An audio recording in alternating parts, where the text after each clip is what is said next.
সিরিয়ার শাসক হিসেবে আসাদ পরিবারের আধিপত্য স্থায়ী হয়েছে টানা ৫ দশকেরও বেশি। ১৯৭১ সালে দেশটির সামরিক নেতা হাফেজ আল আসাদ ক্ষমতায় আসেন এবং এরপর প্রায় ৩ দশক দেশ পরিচালনা করেন। ২০০০ সালের জুন মাসে তার মৃত্যুর পর পুত্র বাশার আল আসাদ ক্ষমতা গ্রহণ করেন। ২০০০ সালের জুলাই মাসে প্রেসিডেন্ট হন বাশার আল আসাদ। একই সময় তিনি বাথ পার্টির নেতা ও সামরিক বাহিনীর প্রধানের দায়িত্ব নেন। তবে তার শাসনের এক দশক পর ২০১১ সালে সিরিয়ার জনগণ গণতন্ত্রের দাবিতে আন্দোলনে নামলে তিনি কঠোর দমন নীতি গ্রহণ করেন। আন্দোলন বাড়তে থাকলে আসাদ তার বিরোধীদের সন্ত্রাসী বলে অভিহিত করেন এবং দমন নীতি জোরদার করেন। এর ফলে দেশটি গৃহযুদ্ধে জড়িয়ে পড়ে। এই যুদ্ধে লাখ লাখ মানুষ নিহত হন। আসাদের বিরুদ্ধে বেসামরিক জনগণের ওপর রাসায়নিক অস্ত্র ব্যবহারের অভিযোগ ওঠে।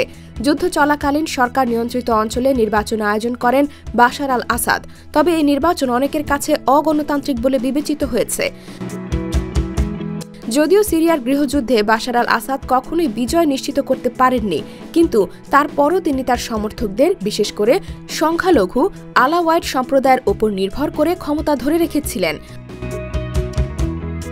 অবশেষে রোববার ৮ ডিসেম্বর বিদ্রোহীদের সশস্ত্র অভিযানের মুখে পালিয়ে যান দীর্ঘদিন শাসনে থাকা বাশার আল আসাদ।